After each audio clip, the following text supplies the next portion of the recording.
So, Vandana Menon, I'm an architect by profession, but I think over the years, of the last now almost, I think, 25 years, I found myself stumbling more into projects of in the social sector.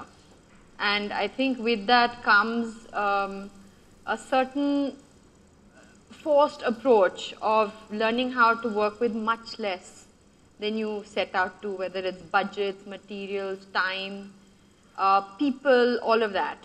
So I'll just take you through a quick presentation. This is like the foreground to what I'd really like to talk about. This is about water in Delhi, and I'm going back to 2000, 2001. For those of you who have any recollection of that, we'd been through 3 years of severe drought in Delhi. It's not like we get a lot of rain, but those years were phenomenally low. And the government finally woke up to understanding that getting water from Haryana or even getting it from Himachal with the Renuka Dam was not going to be the solution. We needed to understand that we were drawing water from our underground water table at an extremely sort of quick pace. And the only way for us in Delhi or in our sort of semi-arid area of around Delhi, Haryana, Rajasthan is to recharge. We can't store rainwater like let's say a lot of the northeast does, or strangely even Gujarat and Rajasthan do, because every drop is precious. But we can't, because the kind of storage we would build for our rainy months would be empty for the remaining 10 months. So what we do is we recharge in Delhi, which is basically what you're doing is you're taking rainwater. For those of you who are not familiar, you take rainwater, you sieve it naturally, so to say, through your strata of soil and allow it to percolate back into your groundwater, which is where you're drawing it out from your tube wells, your jet pumps, as the case may be. And what we attempted in 2000, 2001 was to look at a colony as a community and do it at the community level, so do it at the colony level. So I'm not going to sort of describe all of this. You can take a couple of seconds to read it while I'm talking. The big sort of thing with working with the community is that you touch many, many more. It's much easier to work with the money because you're not going house to house forcing each resident of a 300 square yard plot to say water harvesting kar lijiye, and then explaining kyun when you moved here in 1950 tab hand pump hota tha, 15 feet pe water tha, today your water's gone down to 70 to 100 feet. Oh my God, really? Okay, yes, what does it cost? It costs $5,500. Can you help me with doing it? Yes, I'll do it. And then you do that for 250 houses. Basically, it's not happening, right? When you do it at the community level, you're targeting streets. So when you target a whole street, you're taking the runoff from every rooftop, every driveway of that whole street, finding an ideal location for it, and putting it down at about 13 to 15,000 bucks. So the 5,000, even if you manage to get that contribution, you're way over, your kitty is way over what you actually need. So the community approach works. This is Nizamuddini's, just to sort of quickly fill you in on how it worked for us is, as you'll note, it's a colony with multiple parks, which is strange for most colonies in Delhi, but the advantage of that was that we had so much no man's land, you know, not my house, mera ghar nahi, mera driveway nahi, not my gate kind of thing, to place these structures in, because there's a lot of territorial proprietorship that goes on in I think any colony in Delhi, but certainly in some elite colonies of Delhi, but not over here, not over there. Either doesn't look nice, or I don't want it, or whatever. So the areas you see in blue were the areas where the colony tended to have water logging. Partly because it's a really old colony. It's one of the, the early colonies which are set up for the refugees or sort of migrants who moved from Pakistan. And it was the banks of Yamuna, so it was just open scrubland which was carved out and made into a colony with no real sense of grading. So there are sort of areas which I'll show you photographs later of how much water used to accumulate. Like I said, the community approach, it works much better. And what we did have from the Jal Board were the drainage pipes, because there are stormwater drains and sewage lines which tend to follow some sense of natural grade, because there is some direction to which everything flows out of the colony. And you'll notice that everything seems to come down to a trunk line, right? Everything either comes out here or comes out here. Eventually, everything finds its way to this trunk line. Because in Delhi, all rainwater and at one point even all sewage used to go into this network of nalas that we have in the whole city. Everything was just dumped, untreated over there. Our Nala is over on that side. It's called Barapura Nala. So that's where our water would have gone off to. So we got that, which helped us save a lot of time, remapping the counters of the thing. And here's what we did. Every time it would exit a colony, we would capture it. Wherever it exited a colony, we would capture it. And because you can't put in the entire load of harvesting all the rainwater that's happening in some much area on one, then we sequentially distributed the load going backwards so that, you pick up a little bit of it along the way, but you catch it all before it leaves your little handkerchief of land. Because once it hits the trunk line, it's gone into a nala. Where it hits the Yamuna, yes, that's water going back into its source of water, but by which point it is dead. It is just no good for anything. So what you want to do is take that rainwater, which, as you know, by the second or third shower in Delhi, it's clean, potable water. You're past your dust and your acid rain and all of that. It's clean, potable quality water. What we do to it is allow it down our driveways and roads, etc., muck it up completely, then find a drain for it, put it into a nala, into a dead river. That's how it goes. So catch it while it's still clean, which is what rainwater harvesting is all about. So this is what we did for the colony. We had, like I said, advocacy is a huge part of it, explaining to people why. That also helps them to understand what you're doing, develop a sense of ownership for what you're doing, which is very important, and brings the money out. So we raised over 2 lakhs. We spent about 1,70,000, which was sort of fairly economical for us at that time, and saved a bit because you need to maintain these structures over a period of time, not just build them. This is what a typical structure looks like, just to sort of quickly take you through. That's the stormwater drain or the nali or the grates or grills that you see on average streets. It flows, it's baffled or like partially stopped. The overflow is taken into a desilting chamber. That's where your gutka packets, chips packets, your leaves, your dust, etc. is all collected. The overflow, which is somewhat clean, is taken into your main recharge pit. You add additional layers of filtration into it. So you add gravel and sand and etc. so that there's some filtration happening there. The semi-filtered water goes down perforated pipes down a bore. The bore stops short of your actual aquifer. And the soil that's happening down there acts as your second layer of filtration before it goes down and collects or recollects or joins again or recharges, so to say, the aquifer of that particular area. So this is typically what your pit looks like. It's about 1.5 meters by 1.5 meters. There's a bore going down the middle. There's a pipe connecting from there, which is bringing your rainwater from the desilting chamber. And the top is perforated cover so that we can open them and clean this chamber out, because you need to clean it pre-monsoon every year so that it's at its top level of filtering water and taking it down at a decent recharge rate. How we place them in the colony, I showed you that map of where we located them. So we pick parks. And the street is where your rainwater runs. This little chamber over there is where we baffle it, bring it into the park, desilt it, and then it comes into the chamber. So that's how it works. It's sequentially. Every structure that we have works like that. There are a few that we placed in parks because so this whole concept of paved areas and unpaved areas. Paved areas have a very high coefficient of runoff because where's the water going to go? Unpaved areas, the assumption is everything's going to soak through. So about 90% of the water will go and you only have to bother with 10%. But the fact is, because we have such a concentrated rainy season, your topsoil is saturated by the third day. And even in parks like this, after 45 minutes of rain, you'll see good 4 inches of water sitting there, which is fine because where's it going to go? It's either going to get percolated or it's going to evaporate and hit the whole cycle again. But if it gets evaporated, which is what tends to happen because your soil is saturated, you've lost it. Because the whole point is you're going to draw from there, but you're not recharging that. Till you don't get a good monsoon again, that rain's not coming back to you. So the idea is to take the excess runoff from parks too. The fact that it's grass, etc. helps because the sediment is held down by the roots and fairly clean water comes into your chambers. And then it's put into larger chambers. Now, the design I showed you was the Center of Science and Environment, CSC design. This here is the MCD design. It's raised off the park. It's placed in a park, but it's raised above. It's 3 feet higher than the park. No perforation on the side, no perforation on the top. There's no rainwater entering this. Other than what makes it through the network of drains behind it, which are connected to this, it's lost everything from the park.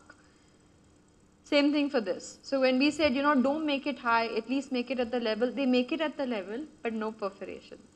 So the water is not reaching it in any case. And maintaining this is an absolute nightmare, because when you remove that manhole cover and you ask somebody to go down, the guy says, "Isme ya to saap hai ya bichu hai. I'm sorry, I'm not doing this." And without maintaining a structure, you really don't benefit from it, because everything's getting choked in there. Where's the water going to go? So again, like I said, we had areas of waterlogging. Also note that the choice of the structures, the secondary structures, is closest to areas where there is waterlogging, because by sheer grade or gravity, your water is already reaching there. You don't have to make any effort to put any more pipes to bring it over there. This is what the colony looked like. This is the average Delhi rain. It's not like, we have huge amounts of it, but we had standing water, a good 6 inches of it in some places, and would stay for 4 to 6 hours. In the old days, it would stay for even up to 2 days. And so this is sort of the same area where the water tends to collect. We're looking at this section over here, and we've just placed a structure there. It's the simplest thing for us. You've got that much water coming to you, make a structure, take it, recharge it. Same. So there is still some rainwater there, but it's not as bad as before. It flows away or gets collected much faster. For, say, a lot of the group housing that you see in the vicinity that you're living in, the idea is to start with gradients. For us in the colony, it was a lot of retrofitting, because everything was already done for us. Over here, the idea is that large, group housing or institutions, etc., are graded in this manner, so that your overall land goes off into 3 or 4 different zones. And just, like I said, what was accidentally happening for us, the waterlogging, is designed over here. Force the water into certain areas, collect it, recharge it. Same thing, that if you have pathways, take a lower lying area, force your water over there. Of course, you don't want to end up with mistakes like that, but because you have to calculate properly to see what your coefficient is, how much water do you expect to be there. You'll always have that odd day in the year or in the season where the water will be, or the rainwater will be much more than designed or anticipated. So the CSC then monitored our project. We're still a model project for them in Delhi, and they monitored it for the quality of water as well as for the level of water. Now what we're looking at over here from 2003, when we finished the project, the statistics of exactly how much water we had the potential to recharge comes from assuming that Delhi allows between a 45 to 60% built up area. We have so many plots, so many thousand square yards, so much rooftop area, etc. We're not even looking at streets, etc., and the rest over here. But the water table rose from 7.7 meters when they first started monitoring it to the best of 4. And in fact, 2010 was among our best years. We had water at 12 feet. I had residents calling and complaining to say, "Hamare basement mein pani aa raha hai."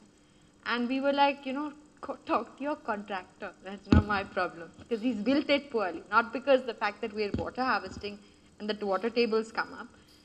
And this is over a cycle of 2 construction booms. So we went through a construction boom in Delhi in 2003, then again in 2006-07, just before the big bust in 2008. And what really happens in a construction boom is your little koti or your one little bungalow with a family of 4 gets torn down and made into 4 apartments, where suddenly you have more than 16 people living there. 4 households drawing water, washing cars, driveways, all the bad habits that we have in Delhi. Irrespective of that, we still have a rising water table level. So for a lot of the skeptics who say rainwater harvesting doesn't work, etc., I'm sorry, it does. And like I said, it's not just the water table, it's also the quality of water. Because what are you doing? You hear in places like Noida and Faridabad, water is brackish, water tastes slightly salty. Or someone will say, oh, there's a lot of hard elements or arsenic or etc. in the water over here. You're taking clean potable water, which is rainwater, and recharging that. What are you basically doing? You're diluting it. So if it was brackish or whatever, it's going to only become better. So we saw that with our area. We saw we had a deficient calcium in our water. Our calcium became up to the standards. So pre-post and what it was historically, I'll leave the presentation behind for those of you who are interested. You can look at or it's on the CSC website. So it's all documented and it's possible. Now the thing is that why did we do it in the colony? Maybe because, like I said, we'd been through a bad couple of years, everybody had made a noise, the government had said, we'll give you an incentive for rainwater harvesting, or else there was this whole thing of, at that point there was no penalty, and they were not penalizing you for not constructing rainwater harvesting, but there was an incentive. And the whole thing works on the principle that you don't just build or construct, you've got to maintain, because I don't accrue any benefit from building it. I accrue benefit from catching the rain year after year after year after year. And what happens is that the bore gets choked because there is silt that comes through.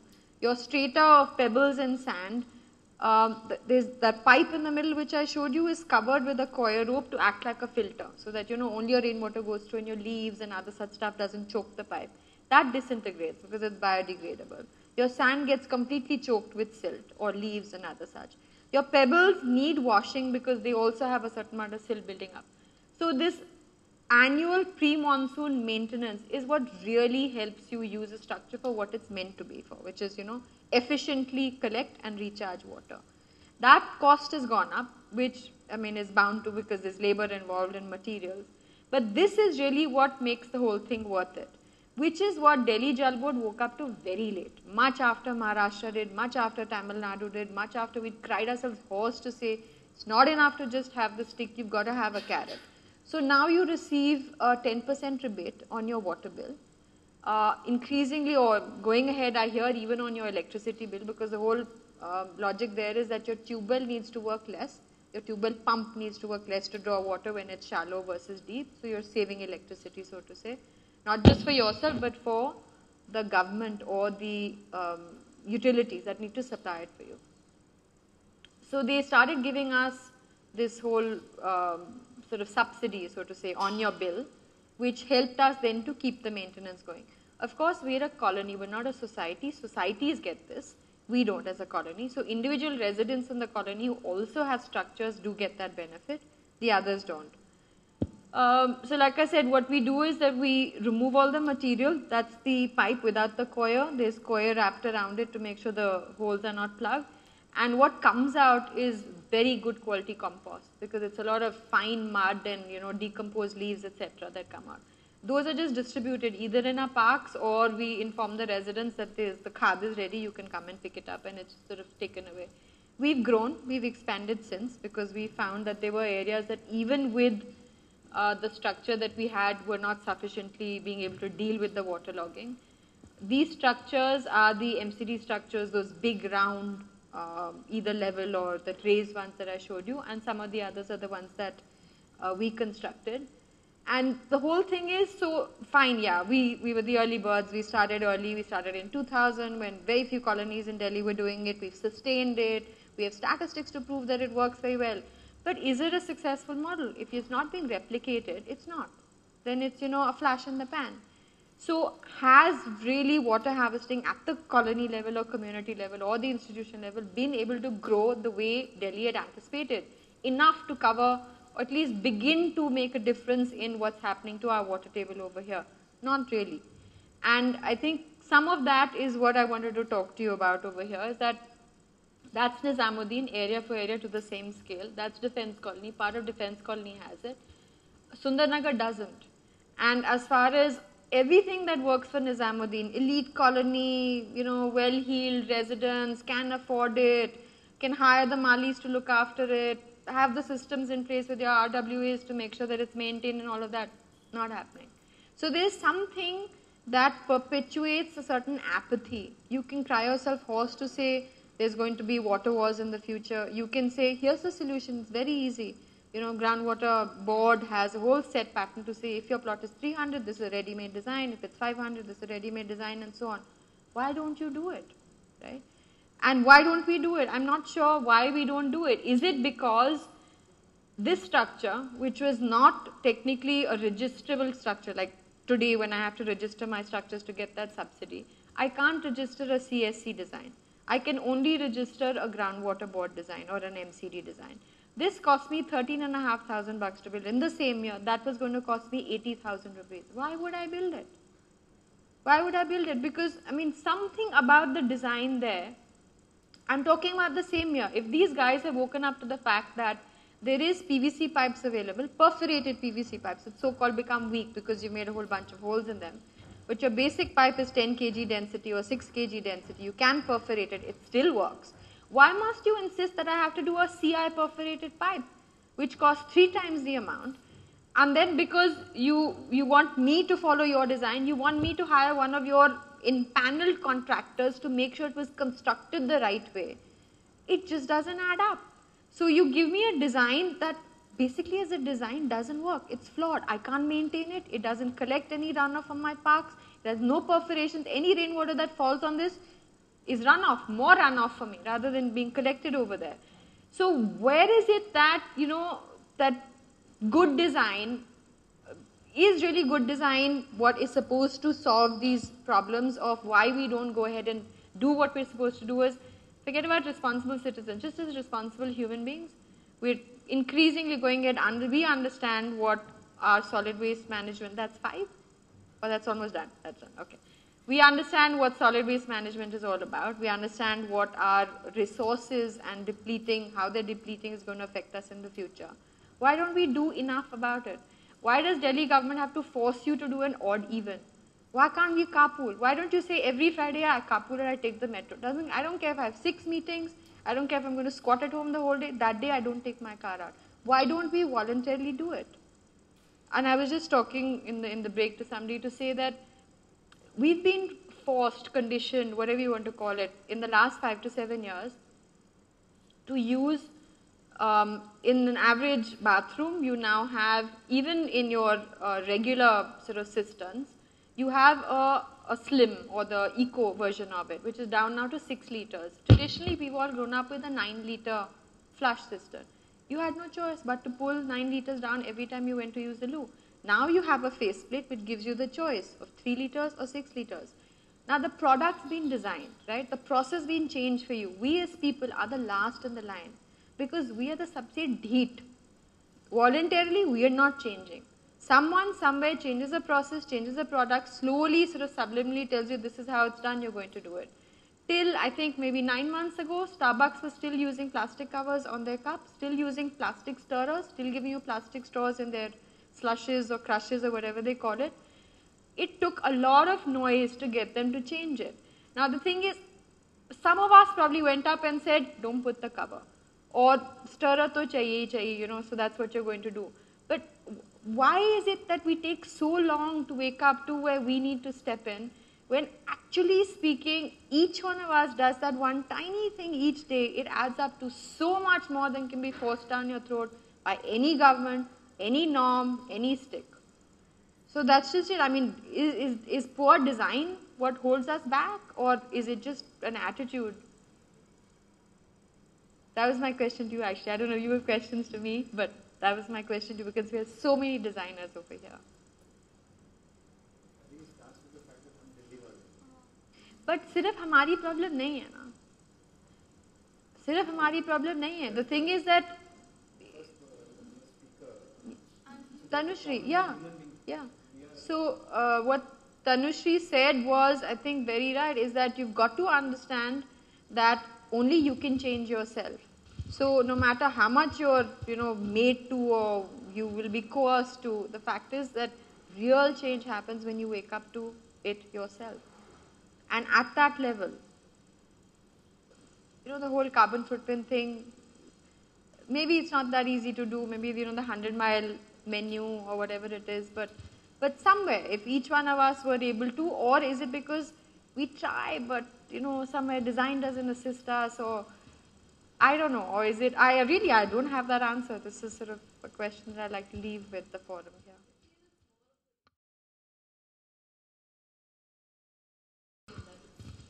Difficult for us to focus on so many things. So there's the environment, there's gender inclusion, there is carbon footprint, climate change, everything is happening at once. Like the world is crumbling down to pieces all at once.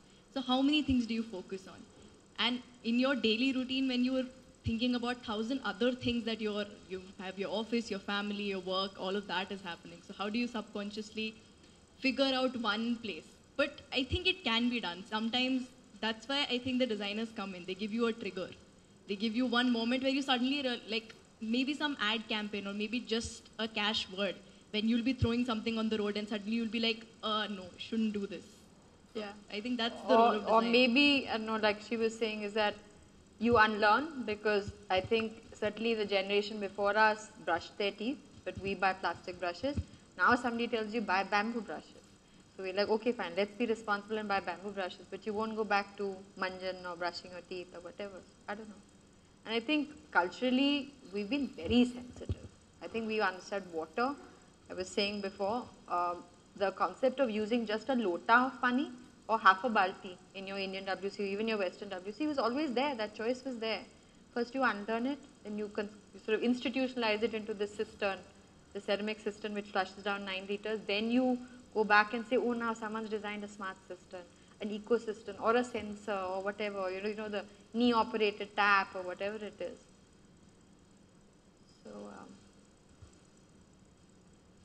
so you used the word heat, did you? Yeah. So that's what we are. Because I feel a lot of time I give talks and I tell people that now that you have this knowledge, and if you do otherwise, you're a sinner. Abhi aap paap kar rahe ho, because now you're known. This knowledge is known. But the fact all these issues in context to environment, etc., is known. There is no more education technically required because it's so basic. Yeah. Everything what you spoke about is so basic that you need to internalize and then not even act on it, to be. Then you got to be after that. but the thing is, Anthony, what I'm trying to get at is this. So Delhi has now become, I don't know about Gurgaon, but Delhi is now coming into a zero waste thing. So every colony, community, home is supposed to be zero waste. You're supposed to segregate your garbage, and then it's supposed to be disposed of in a manner where what is recyclable is sold. But they won't start by saying change your balti to a tandem dustbin, because in the same space under your sink where your balti used to sit, now sits the tandem dustbin, green and blue, so that at least with the same effort of shutter khol ke fenkna, now you decide is wale mein fenkna ki is wale mein fenkna. But they don't start with that. They just say हम inspection के लिए आएंगे, 200 रुपए का जुर्माना है, colony के RW के 10,000 का जुर्माना है, finished. Now you want us to, okay, some of the people say fine, you want us to deal with it, why even put in the dustbin? Let's use one of those multi-bin things, right? It started with that pit, the vermicompost pit, which used to stink as hell, and nobody really knew what happened with those worms and how many ran away and how many were dealt with and all that.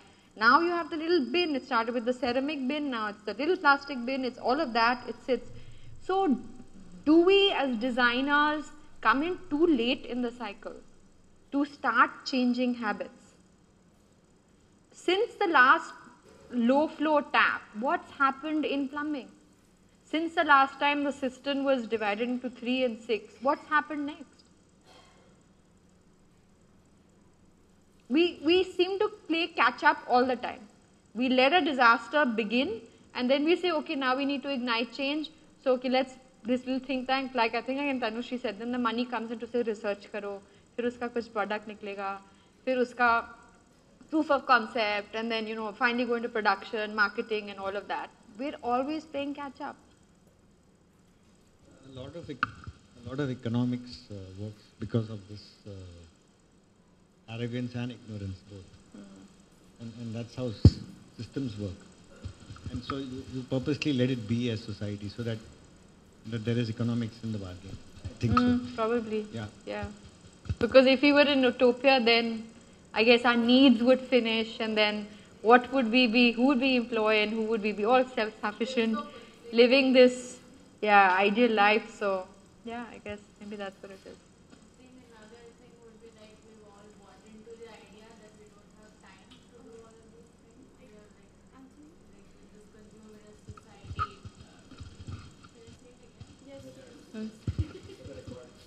Can you introduce yourself also? Yeah. Hi, I'm Shreya Chopra. So we all bought because of the consumerist society since the industrial revolution, etc. We all bought into this idea that that it's become a fast-paced economy, and we don't really have time to think and really reflect upon these things and change our behavior. And it's not our problem to change. It's like somebody else has that task, that silo thing comes in, and they just like delegate these sort of responsibilities to other people.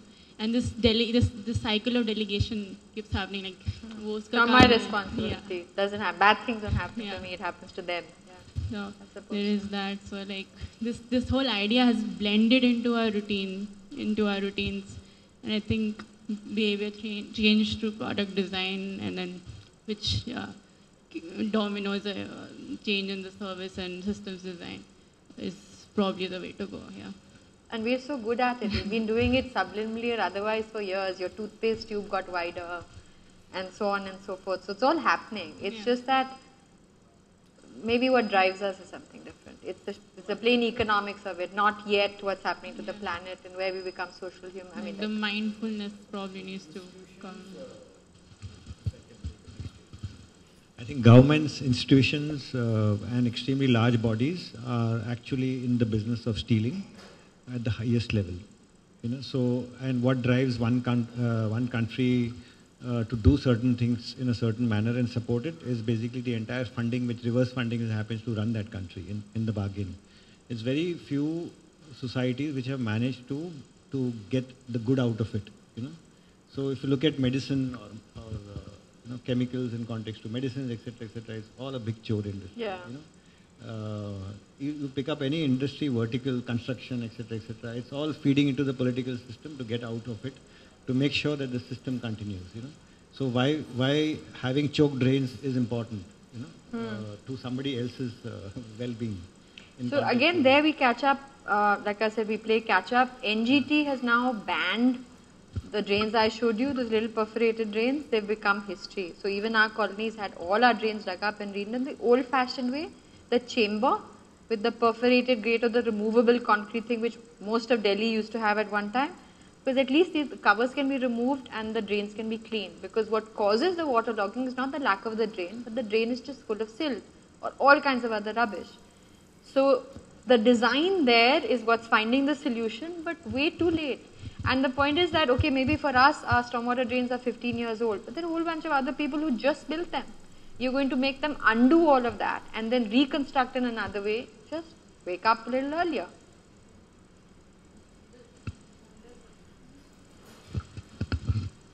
Do you think there's power dynamics in play, like when it comes to these things, why it's not happening? Like the people who are lower in the hierarchy have trouble in communicating these sorts of problems to the people who have the power to actually change things. They are not interested, very clear. So the other thing is war, no? The war machinery is a very, very, very big machinery. Yeah? And you'll continue to have wars because of these people who run the machinery.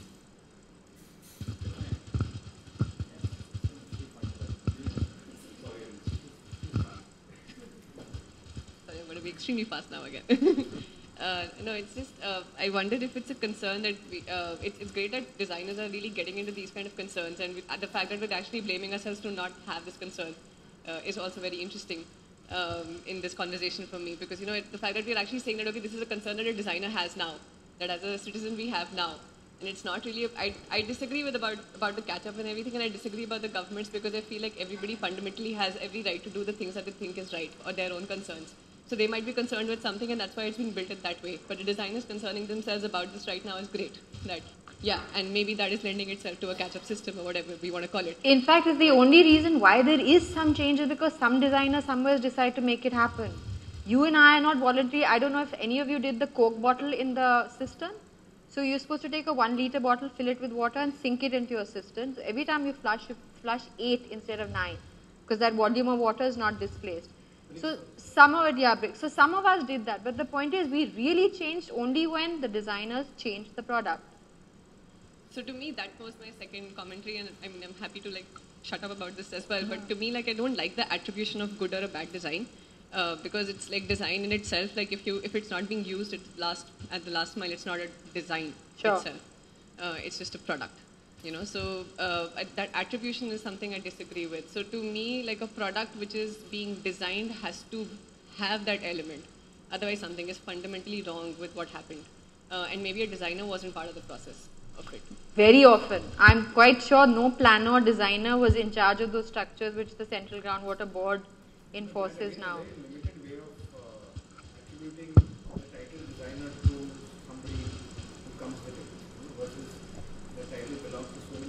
Yeah. Yeah, exactly. So everything is designed. Agreed. Whether by an engineer or by a non-engineer. Agreed.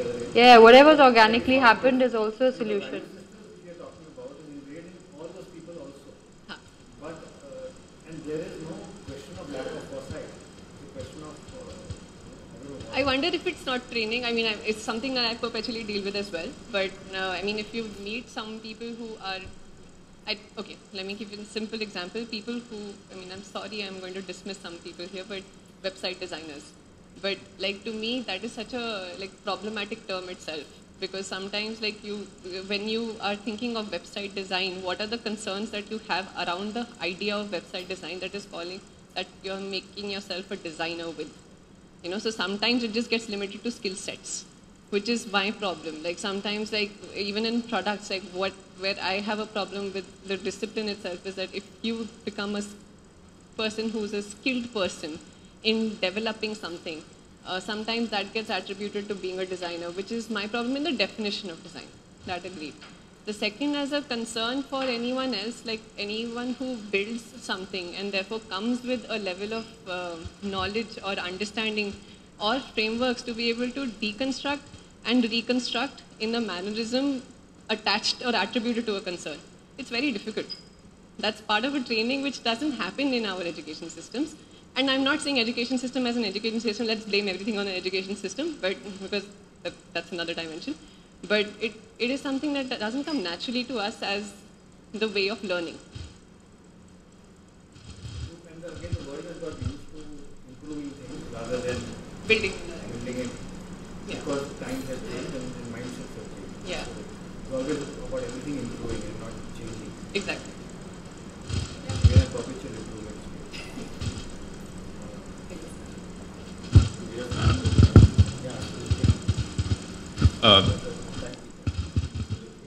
I just want to say about when you mentioned about Starbucks and plastic. So what I observe, and I might be wrong, is that we are seeing this change in Indian sort of society or people around us when they are getting these things latest, as in they are just getting used to going to Starbucks, for example. Like we are hardly 0.00002% of population who can think and talk about these things. But majority of the population are getting these things just now. So for us to expect those people who are suddenly getting used to drinking coffee in Starbucks to also think about कि अब मैं plastic नहीं use करना है और ये सब करना है is maybe asking too much. Also, I feel it's also advertising because वो cool है ना, मतलब कॉफ़ी पीना है स्टारबक्स में जाके तो वो कूल चीज़ है, वो मुझे करना है लाइफ में, नहीं करूँगा तो मैं क्या कर रहा हूँ, है ना, तो वो एक एस्पिरेशन है. तो वो जब उसको हमको सस्टेनेबल चीज़ों को कूल करना पड़ेगा ताकि वो उसके लिए एस्पायर करें, मतलब हम लोग. सो आई थिंक वो एक रीज़न है कि नॉर्मली लोग नई ज़िंदगी में करें क्योंकि वो कूल नहीं है करना.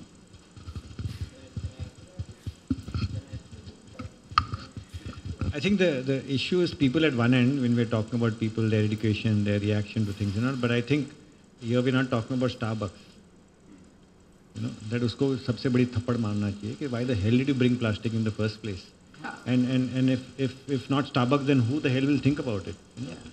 So that's the thing which I'm really shocked about, that Starbucks did that in the first place. And in a country like India, man, I'm shocked. Forget the term "how dare you." Sorry, but I just want to say one thing. In addition to what I was saying, so I like 2 or 3 years back I went to Chhattisgarh. I was in Bastar. तो वहाँ पे 2 अक्टूबर का दिन था, तो गांधी जयंती है, ठीक है ना. स्वच्छ भारत अभियान शुरू हुआ है. तो हम जा रहे हैं बाइक पे 3 लोग ट्रिपलिंग करके. साथ में स्कूल के बच्चे झाड़ू लगा रहे हैं और प्लास्टिक की प्लेट उठा रहे हैं. तो जो बाइक चला रहा है वो मुझे कहता है 2 साल पहले इनको पता नहीं था प्लास्टिक क्या होता है. ये लोग पत्ते में खाना खाते थे, आपने इनको प्लास्टिक प्लेट दी, अब इन्हीं से साफ करवा रहे हो. ठीक है ना. तो स्टारबक्स की गलती भी नहीं है, सरकार कर रही है ये. तो हमको उनको रोकना पड़ेगा, है ना, मतलब वो सिस्टम ऐसे बनाने पड़ेंगे कि every single bhandara on the road, every single time some gurdwara gives out the sharbat, it's those cheapest plastic glasses which can't even be recycled because the guy couldn't be bothered with the weight of it, as trash. And there's no concept of, if this is where your bhandara is, that have a dustbin 50 meters ahead, because everybody is going to go up to a certain point and then look for something and just drop it on the sidewalk and carry on. So I think, like she said, somewhere, I don't know whether we involve, forget about calling it planning or even design, do we just articulate plain logic or behavior into what should be happening next? Shivani, you've been somewhere else. But Shivani is basically studying in Norway, yeah. And that's a society which is very advanced. And one of the few societies which is really very, very mature. And I that first of all, small is better conceptually, and rich is also better. Small and rich is far better. Can you say something about that? Yeah, like the small, the rich. They're Sundar Nagar, but they don't water harvest. we are strange. I'm telling you, we're a strange animal. I think my reading into this is that in Norway, they don't have the concerns that we have. Like if I tell them, They're past the roti, kapda, or makan. Yeah. and they can actually concentrate on betterment of life, and they are the ones who get really depressed because they don't know what to do with their time anymore. And today, if I tell my maid, "Aap दीदी आप तुम्ही plastic का brush मत खरीदो," so like she cannot be concerned Yeah. about that because she has to take care of her 3 children, take them to school, come to work, मैं 9 घर करती हूँ और देख रही हूँ. Like we as middle class people can be concerned about it, and I see some people are. We stop using things when we need to. But for the majority of the population, we just can't be concerned about it. And Norway, like people wear the most expensive clothes, their streets are washed like twice a year. I saw like a huge truck come in and wash the street. And waste is segregated, everyone just does it. But in India, I feel like just And yet again, you have, say, Sangam Vihar, where the average daily water consumption per head is 15 liters, and you and I get 120. So first you give us piped water, then we waste it, then we wake up to the fact that we are wasting it. They don't have it. Even though the guy probably comes from Sangam Vihar to do at least 5-6 houses or wash your car or drive or whatever, they've understood, है ही नहीं पानी, तो use कैसे करेंगे, waste कैसे करेंगे. The wife goes with those used oil cans, 5 liter वो भर के लेके आती है. So there is, I don't know, we're just a strange paradox. We probably have been for a while. It's just that there were some behavior types where we were sensitive to some things. I think we've lost them. Like you said, first we got introduced to Starbucks. The worst of Starbucks. I'm sure Starbucks Japan, the same 7 months ago, had bamboo stirrers and had paper sachets for their sugar and all of that. But when they start over here, maybe they'll start with the cheaper stuff. Sab plastic kar do. If it picks up, if we hit our bottom line, then we'll change. Maybe their collaboration partner, Tata. Maybe. They are responsible. Also currency country change होगा. I mean, again, हाँ? Norway में खोलेंगे तो नहीं. नहीं. Bangalore में नहीं था. Bangalore banned plastic. I don't know if you've flown through Bangalore, you can buy a cup of coffee. You will not get a cover. You figure out how you want to board that aircraft, where you want to drink it, wait and drink, miss your flight. वो तुम्हारी problem है. Here's your hot coffee, no cover. Bangalore as a city is quite rich. Like Yeah. the way they got in their desegregation system, it was quite community driven. Like the people rallied and said, "नहीं हमें करना है." And that's another thing we do now. We each reinvent the whole cycle. So Shimla can't ban plastic, but Ooty can.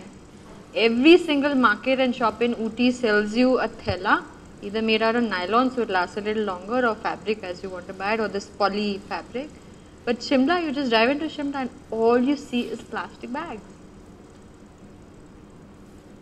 I think India is in this weird transition where we want to be like the West, but we can't be like the West. Like I want to take a 3-hour long shower at like some really hot water, but you can't. You know आधे बाल्टी में नहाना है. because बाकी लोग के पास पानी नहीं देती नहीं, but I really need to take that shower to like express my mind.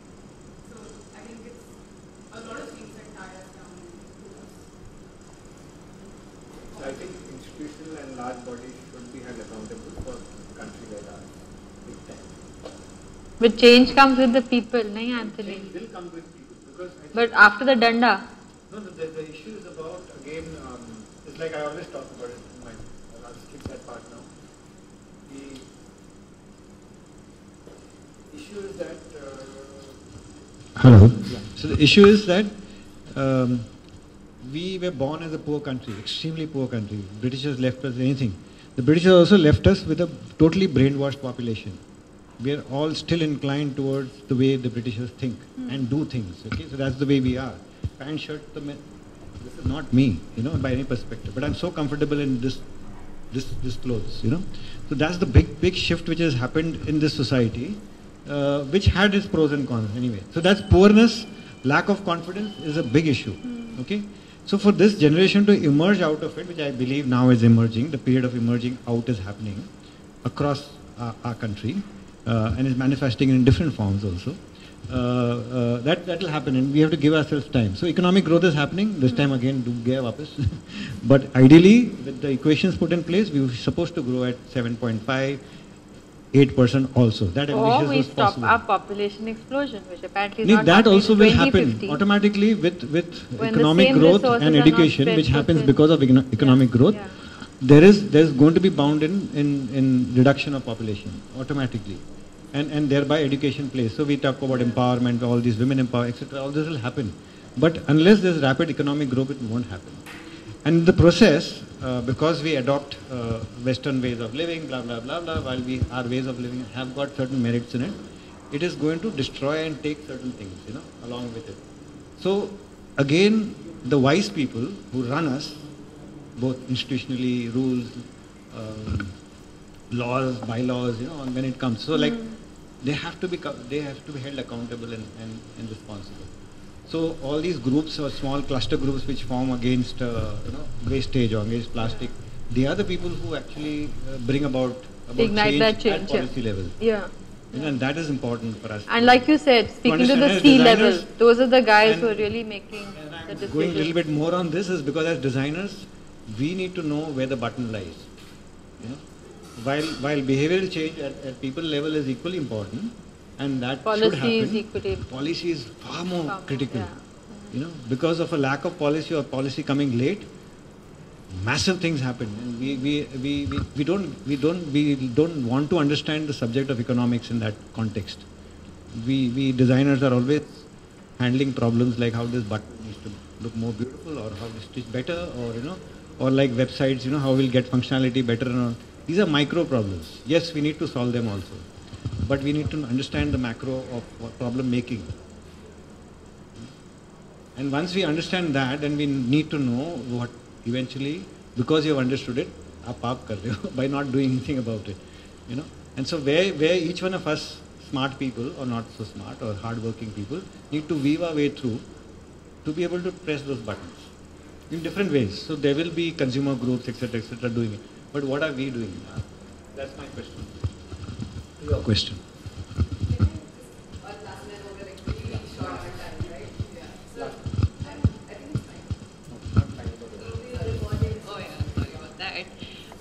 Can you hear me? Okay. So I think, I just wonder what the nuggets of change are going to be, or behavior change that we can really get into the society when it comes to things like plastic, big pollution, or whatever it is. Now that we've actually destroyed our society, what is the nugget of change that will allow us to shift focus and going, okay, maybe this last rung of, because not all plastic is not recyclable, right? Yeah. Like if you actually get the plastic back into the system, it can be recycled. The problem is getting it back into the system. It's not about the fact that plastic is actually quite economic. It's quite eco-friendly in terms of the way it's being, in terms of the way it gets manufactured and everything. It doesn't require too much water and all of it. The problem is it doesn't come back into the system. So how do you really build those systems so that it comes back, and therefore also build those grades of plastics, Yeah. and shift the society or that nugget of change, which is allowing you to shift the grade of plastic in usage. So I mean, it's just like an open question. I wonder if we can just address it at some point, because that's something I've been struggling with in terms of constant basis, just been thinking about. The same question is that in aspect of governance, people who govern us and experts who advise them, this is known knowledge. This very thing is absolutely known knowledge. So how does this knowledge, which is already existing, be applied? So the typical thing about, because we are behind the rest of the developed society, we have everything to learn from their mistakes, but yet it doesn't happen that way. And the fact that not all plastics is bad, or most plastics are not bad, provided basically you follow certain processes and systems of use, making, creation and destruction or Disposal, recycling. yeah. So there are means to everything, but It's like war, So when you go to war, what does the population? They are part of it. They don't have that exercise, that choice. But somebody has initiated that engine. Pakistan chor hai. Period. Now we go to war.